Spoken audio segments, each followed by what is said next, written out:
Olá pessoal, nono ano, tudo bem? Bom, vamos estar resolvendo a atividade da 31ª semana. A gente vai começar com razões trigonométricas no triângulo retângulo e ângulos notáveis. Essas duas coisas estão relacionadas. Para auxiliar um pouco mais, para não perder muito tempo com explicações, eu vou colocar um videozinho para vocês. Vocês vão estar assistindo esse videozinho e eu volto logo após o vídeo. Olá pessoal, tudo bem? O vídeo de hoje é sobre as relações trigonométricas no triângulo retângulo. No vídeo anterior a esse, que eu vou deixar a indicação aqui em cima para vocês, eu falei sobre as relações métricas no triângulo retângulo. As relações métricas nós trabalhamos apenas com as medidas dos lados. Hoje nós vamos trabalhar com as relações trigonométricas, que envolvem as medidas dos lados e as medidas dos ângulos internos de um triângulo retângulo. Então, antes de nós falarmos sobre as relações trigonométricas, também conhecidas como razões trigonométricas, vamos relembrar um pouquinho sobre o que é um triângulo retângulo.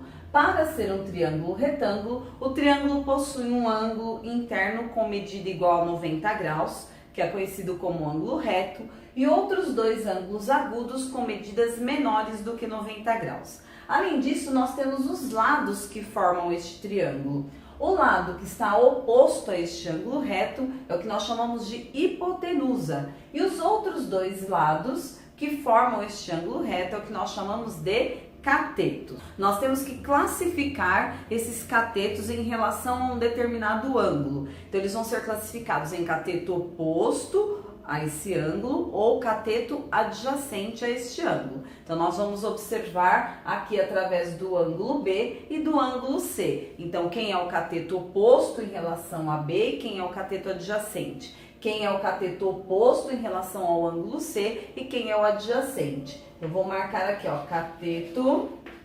oposto e cateto adjacente. Em relação ao ângulo B, então nós temos aqui o ângulo B.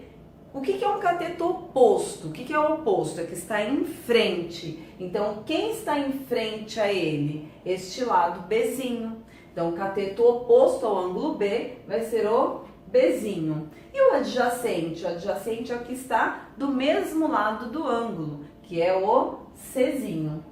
Agora, em relação ao ângulo C, quem é o cateto oposto? O oposto é que está em frente. Quem que está em frente a este ângulo C?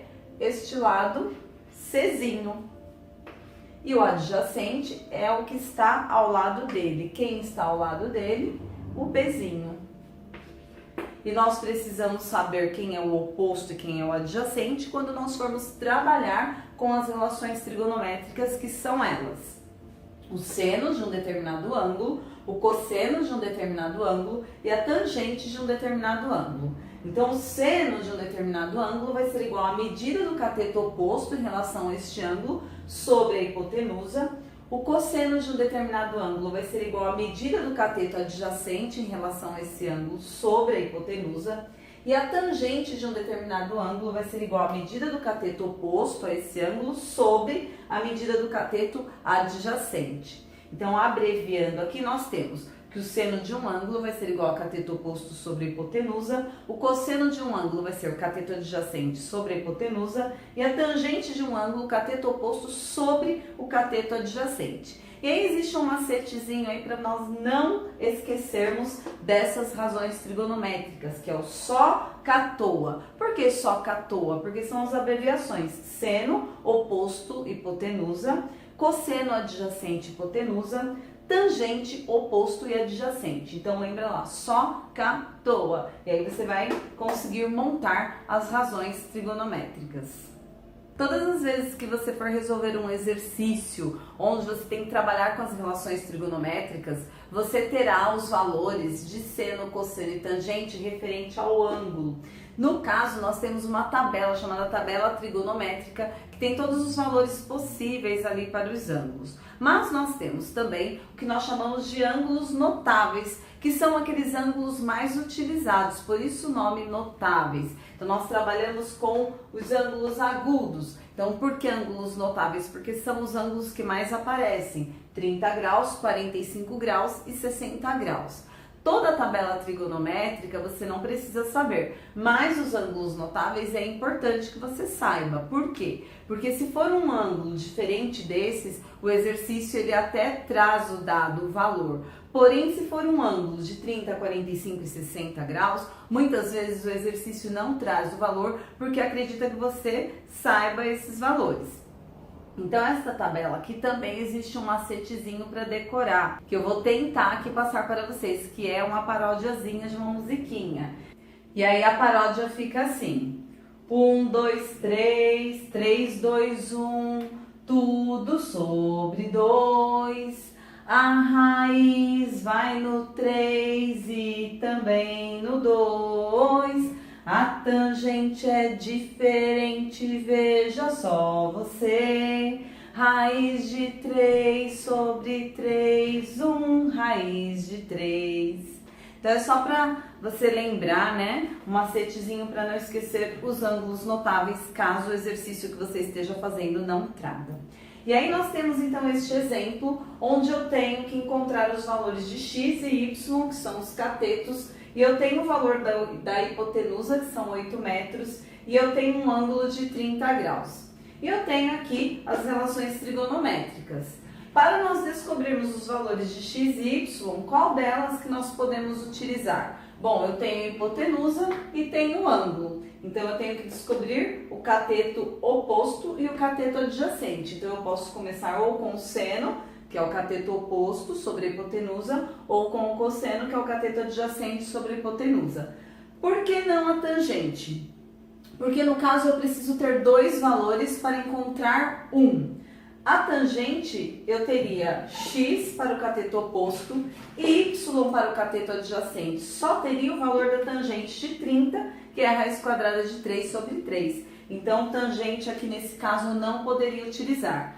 Já o seno de 30 graus, eu teria o valor, que no caso é meio, o cateto oposto é o que eu quero e a hipotenusa é o valor dado. Então, perceba que eu tenho o valor do seno e tenho o valor da hipotenusa. Assim como aqui também, eu tenho o valor do cosseno de 30 graus e tenho o valor da hipotenusa para achar o cateto adjacente. Então, eu posso utilizar uma dessas duas. Então, vamos começar com o seno de 30 graus para descobrir o valor do cateto oposto, que é o x. Então, seno de 30 graus vai ser igual a cateto oposto sobre a hipotenusa. Qual o valor do seno de 30 graus aqui na nossa tabela? Seno de 30 graus, meio. No lugar deste seno, quem eu vou colocar? Meio. Que é igual a cateto oposto. Quem é o cateto oposto ao ângulo? O x. Sobre o valor da hipotenusa. Qual o valor da hipotenusa? 8. Aplicando a regra de 3, multiplicando cruzado, eu vou ter 2 vezes x, 2x, que é igual a 1 vezes 8, 8. Para saber o valor de x, isolo x, que vai ser igual a 8, divididos por 2. X vai ser igual a 4. Então, o valor desse cateto vai ser igual a 4 metros. Para encontrar agora o valor de y, nós temos duas opções. Eu encontrei aqui o valor desse cateto e nós já temos o valor da hipotenusa. Então, como eu tenho dois valores e falta um, eu posso aplicar o teorema de Pitágoras. O quadrado da hipotenusa vai ser igual à soma dos quadrados dos catetos.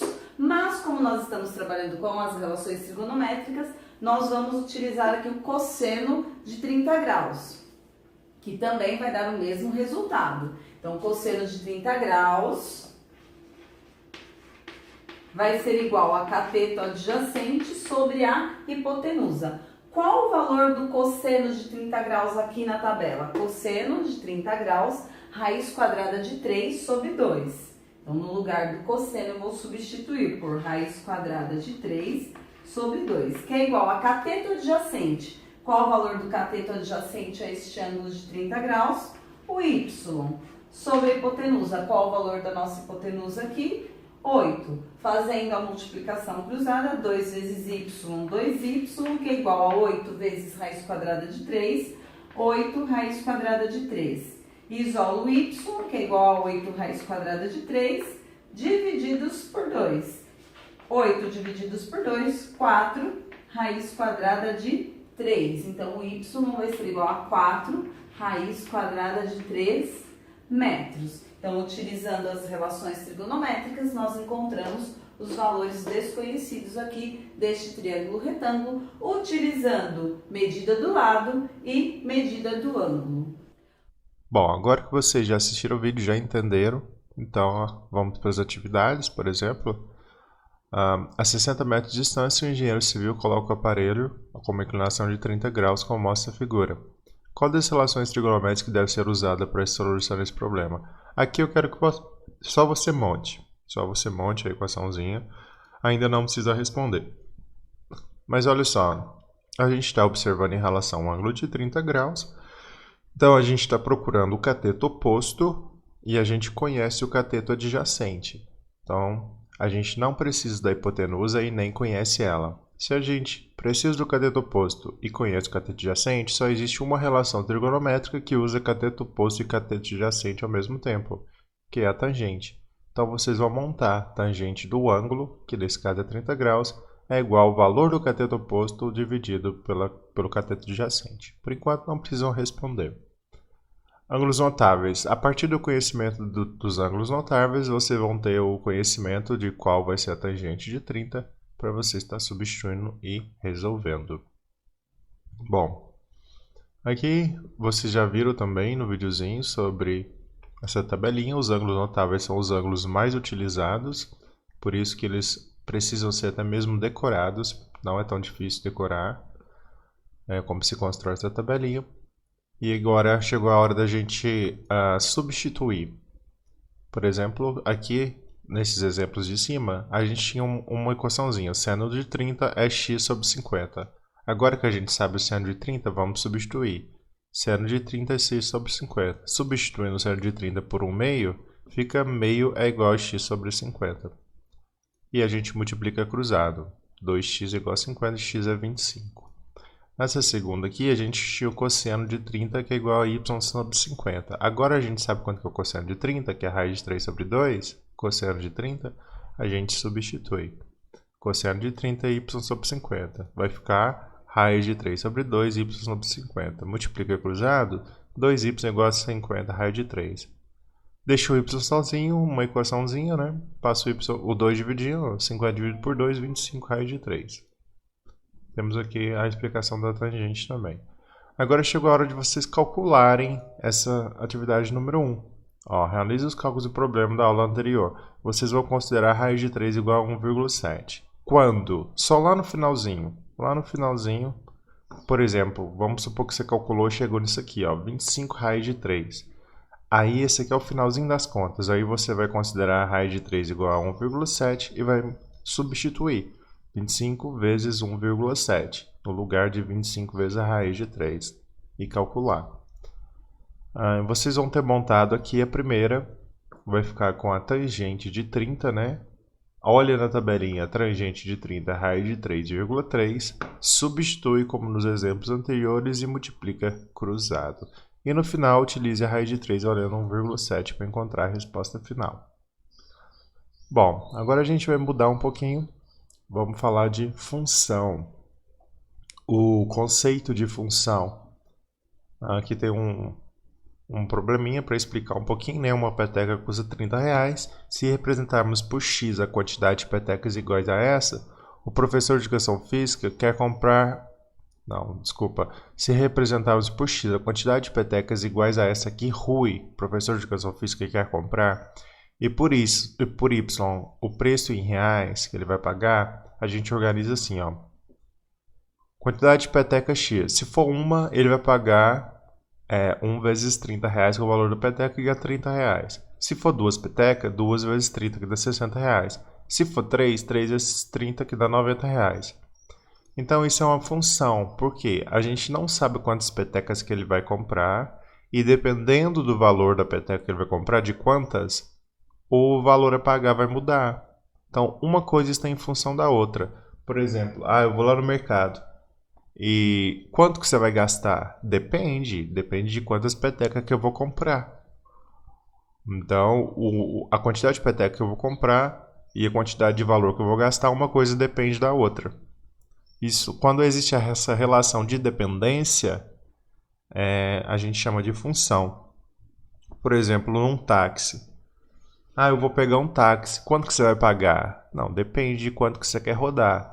Se eu quero rodar 50 km, eu vou pagar um preço. Mas se eu quero 100, eu vou pagar o dobro do preço. Então, depende. Uma coisa depende da outra. Isso é uma função. Mas quando você sabe exatamente um dos dois valores, aí já não é mais função. Porque aí você já sabe um, aí vira uma equação. Por exemplo, eu vou rodar 100 km, eu já sei. Então agora eu sei calcular quanto que eu vou gastar. Ou, por exemplo, eu posso gastar no máximo 100 reais. Então eu sei calcular quanto que eu posso rodar.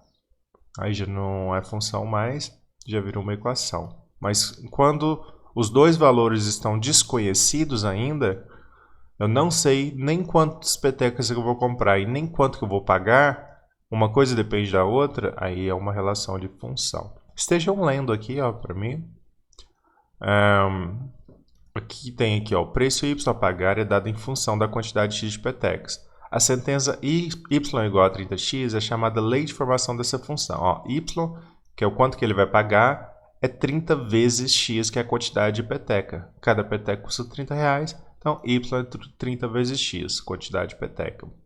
Nesse caso, a variável X é chamada de variável independente e a variável Y é dependente da variável X. Então, a Y depende de quantos você vai comprar. O Y, que é o valor em dinheiro, depende de quantas petecas você está comprando. Uma vez estabelecida a relação entre as grandezas, a gente pode colocar o preço a pagar. Por exemplo, quanto que o professor vai pagar por 50 petecas? Bom, eu sei que essa lei de formação, Y é igual a 30 vezes X. Se eu quero que o meu X vale 50 petecas, então eu vou colocar aqui Y é igual a 30 vezes 50 petecas, que dá 1.500. Logo, o professor pagaria 1.500. A gente tem aqui uma atividade. Em 1998, um paciente pagara R$300 por dia em um quarto de hotel semi-privado e 1.500 por uma operação de apêndice. Expresse o total pago pela cirurgia como uma função no número de dias que o paciente ficou internado. Letra A. Escreva a lei de formação que relaciona o quanto que ele vai pagar. Então, quanto que ele vai pagar, você pode colocar que é Y. É o quanto que ele vai pagar. É igual a... Ele vai pagar quanto? R$300 por dia. Não é só R$300. Você não sabe quantos dias que ele vai ficar lá, mas ele vai ficar lá X dias. Então, ele vai pagar R$300 multiplicado pela quantidade de dia, mais o valor de cirurgia 1.500. Então, você vai tentar expressar isso numa equação para mim. Vamos chamar de X a quantidade de dia que ele vai ficar. Então, ele vai pagar 300 vezes a quantidade de dia, mais 1.500. Aqui a segunda pergunta, quanto ele vai pagar se ficar internado uma semana? Aqui a gente já sabe quanto tempo, né? Ele vai pagar 300 por dia. Se ele ficar internado uma semana, vão ser 7 dias. Então, você vai multiplicar o 300 vezes o 7 e somar com a cirurgia para achar o valor final. Aqui a gente tem diagramas para representar as funções. Essa segunda parte é de diagramas. Bom, o que seria esses diagramas? A gente continua com as mesmas funções de cima, os conceitos de função. Existe a lei de formação, por exemplo, aqui, nessa lei de formação aqui, y é igual a x ao quadrado. Então, quando eu dou um valor para x, eu tenho que elevar ele ao quadrado e eu tenho uma resposta para y. Se o meu x, vamos começar aqui no 4. Lembra dessa lei de formação, y é igual a x ao quadrado, está aqui, Esse primeiro balãozinho aqui é o conjunto dos domínios, ou seja, onde estão os valores de x. E de lá é o conjunto do contradomínio.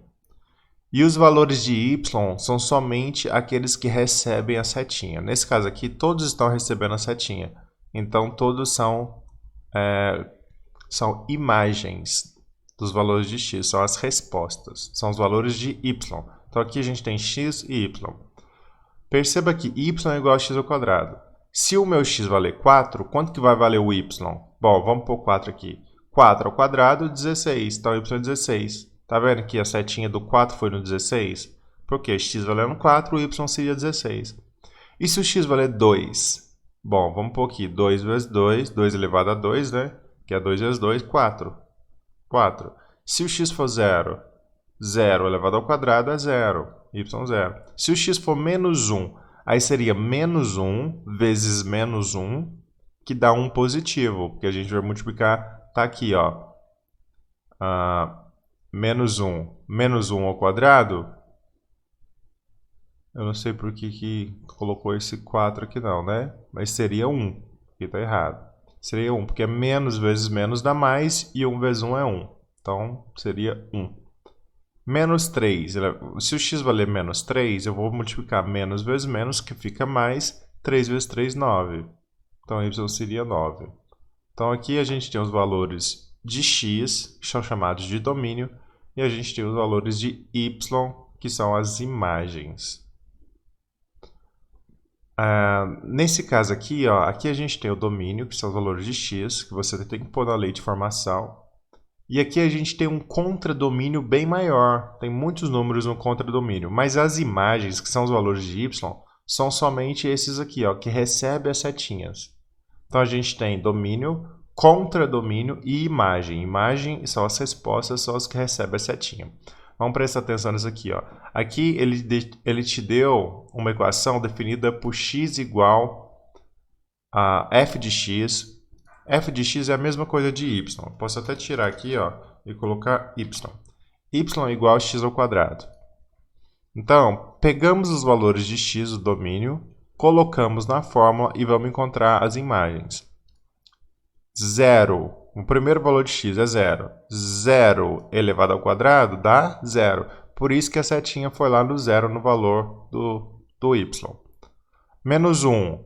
Menos 1 elevado ao quadrado, menos vezes menos é mais, fica mais 1. Por isso que o menos 1 foi aqui no mais 1. Menos 2. Menos 2 elevado ao quadrado, menos vezes menos é mais, 2 vezes 2, 4. Y é 4. Então, ó, a imagem do menos 2 é o 4. E aqui o menos 3, a gente tem 3 elevado a 3 dá 9, y igual a 9. Por isso que a imagem do menos 3 é 9. Sobraram conjuntos, ó, sobraram números que não receberam setinha. Não tem problema. Esses são números que fazem parte do contradomínio, mas que não são imagens do problema. Imagens são as soluções do problema. São só esses 4 que são as soluções do problema, as imagens. Isso aqui é só o contradomínio que sobrou número sem problema nenhum. Então a gente escreve assim, ó, domínio de f, nesse caso aqui poderia ser o domínio de A, conjunto A, menos 3, menos 2, menos 1 e 0. Tá aqui, ó, todos. A imagem IM, a imagem do conjunto é 0, 1, 4 e 9, que são os que receberam a setinha, 0, 1, 4 e 9. E todos os outros números do conjunto B, todos os números do conjunto B é o contradomínio. Então, ó, é o 1, 0, 4, 9, 5. Todos os números são contradomínios. Basicamente é isso. E o que vocês têm que saber é que para cada valor do domínio existe um valor de imagem. Eu não posso colocar um domínio e sair duas setinhas. Por exemplo, se eu coloco o valor 0 aqui, 0 elevado ao quadrado é 0. Eu não posso falar que 0 elevado ao quadrado é 0 e é 2 também. Não. Então, para cada setinha aqui que sai do domínio, eu tenho somente uma imagem. Pode ser a mesma imagem para dois domínios diferentes, não tem problema não. Mas eu não posso sair mais de uma setinha aqui do domínio. Então, ó, vocês têm que analisar aqui, ó. Olha aqui, ó, 0. Tem várias imagens para o 0. E isso não tem como acontecer. Se eu coloco um valor de x aqui, eu só posso ter um valor de resposta. Aqui também tem vários números saindo do menos 1, por exemplo. Várias respostas diferentes e não pode acontecer. Para deixar um pouquinho mais claro como vocês fazerem essa atividade, eu vou deixar para vocês um videozinho explicativo para clarear um pouquinho mais. Esteja assistindo ao videozinho e vocês vão conseguir fazer também com as minhas explicações e do outro professor também. Galerinha, continuando, né, a nossa aula sobre função, eu falei para vocês que a gente ia falar sobre o diagrama de flechas, tá? Então eu peguei 3 exemplos aqui para a gente entender quando que é função e quando que não é função, tá? Então é o seguinte, para ser função, né, nós vamos imaginar a seguinte situação, nós vamos imaginar, primeiro a gente tem que saber que o X é da onde partem as flechas e o Y é quem recebe as flechas, ou seja, o Y depende do valor do X, então dependendo do valor do X, vai ser o Y. Então eu preciso saber, né? No caso, depois a gente vai ver um exemplo com a função, tudo bonitinho, fazer o diagrama e tudo mais, tá? Mas aqui é só para a gente entender quando que é função e quando que não é. Então o X é da onde parte as flechas, o Y é quem recebe. E nós vamos imaginar que essa situação é a seguinte, vamos imaginar que aqui seja uma empresa de entregadores de alimento, né? Tipo o iFood, por exemplo, né? E aqui seja as pessoas, né, que pedem esses alimentos, né, por esse aplicativo. Bom, aí é o seguinte, tem algumas regras básicas para dar certo. Quais são as regras? Todos os entregadores, né, dessa empresa têm que estar fazendo uma entrega, tá? Só que eles só podem entregar o produto para uma pessoa. Porque o que acontece, né? Vamos imaginar o seguinte, essa situação. Então nós temos um entregador 2, né? E ele pegou uma pizza e aí ele levou para 2 casas diferentes. Tem como ele pegar uma pizza e levar metade para uma casa, metade para outra? É impossível uma situação dessa, né? Então nós vamos estabelecer as seguintes regras. Todos os elementos, todos os trabalhadores têm que estar fazendo uma entrega, tá? E eles têm que estar fazendo uma única entrega, eles não podem fazer isso daqui, entregar um produto para 2 pessoas diferentes, 2 casas diferentes, tá? E outra situação que não pode acontecer é o entregador estar sem serviço, ele não pode ter ninguém parado. Então, para ser função, todos têm que estar trabalhando, né, digamos assim, todos têm que estar entregando alguma coisa, e eles podem estar entregando para um único cliente, tá? Outra coisa importante, pode sobrar cliente sem ter feito pedido. Aquele dia a mãe resolveu fazer comida, ela não quer fazer, ela quer economizar e ela resolveu fazer comida, então ela não fez pedido nenhum. Então isso pode acontecer? Pode, tá? Então pode sobrar elemento em Y, não pode sobrar elemento em X, tá? E a outra regra básica é que uma pessoa, né, um entregador não pode entregar o mesmo produto para 2 casas diferentes. E não pode sobrar entregador sem estar trabalhando, tá certo? Então, aqui vai ser uma função, porque cada entregador está fazendo uma entrega só, né? Então, aqui é função. Aqui não é função, porque o entregador está entregando um produto para 2 famílias diferentes. Então, aqui não é função, né? Por que que não é função? Porque... vou abreviar, tá? Um elemento em X está se relacionando com mais de um elemento em Y, por isso que não é, tá?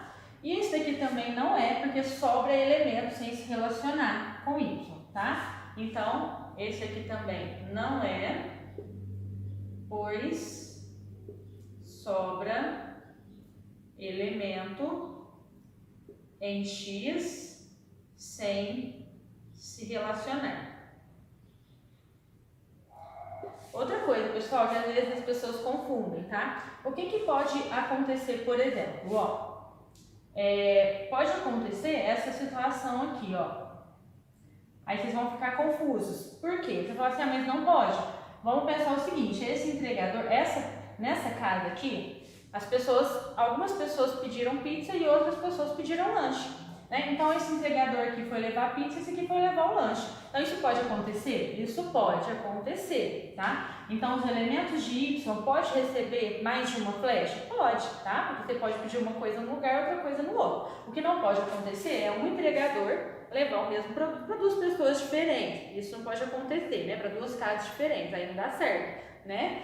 Então, não confunde essa situação com essa, tá bom? Qualquer coisa, volta um pouquinho o vídeo. Então, todos os elementos do X têm que se relacionar uma única vez como elementos em Y. Os elementos de Y pode receber mais de uma flecha? Pode, não tem problema, tá?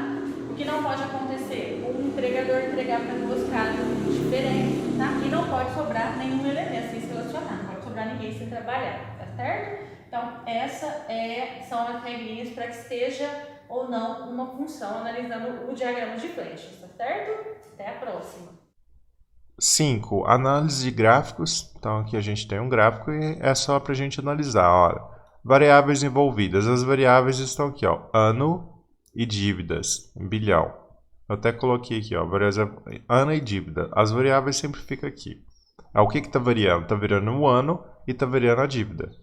Qual que é a variável dependente? Bom, a dívida, ela depende de que ano? Aí você vai me falar, qual era a sua dívida? Mas você vai me perguntar, quando? Depende, de que ano você está falando? Então é a variável dependente. Agora, a variável independente é o ano. Por exemplo, que ano é... Não, eu nem sei como criar, né? Por exemplo, tá aqui, ó, eu posso falar perfeitamente o Brasil no ano 1987. Ano é totalmente independente. Então, assim, o ano é 1983, 84, 85, não depende da dívida, para me falar ano. Então, é uma variável independente. O domínio da função são os valores de x. São os valores dessa linha aqui, ó, de baixo. X é o domínio, são o ano. 1979, 80, 81 são os valores do domínio. E o conjunto imagem são os valores y. São esses valores de cima aqui, ó, de 900 até 2400. A variação da dívida entre os anos de 1985 a 1987. Aí eu estou pedindo para olhar daqui 85 até 87. Qual foi a variação da dívida? Como a gente fala variação, é só você pegar o valor maior menos o valor menor, que você vai ver quanto que variou. Isso é a interpretação de gráficos. Aqui vocês farão a mesma coisa, interpretarão esse gráfico de acordo com a interpretação que está em cima. Qualquer dúvida vocês podem estar lendo aqui, ó, e me perguntando no WhatsApp. Tudo bem? Então, tenha um excelente dia de estudos.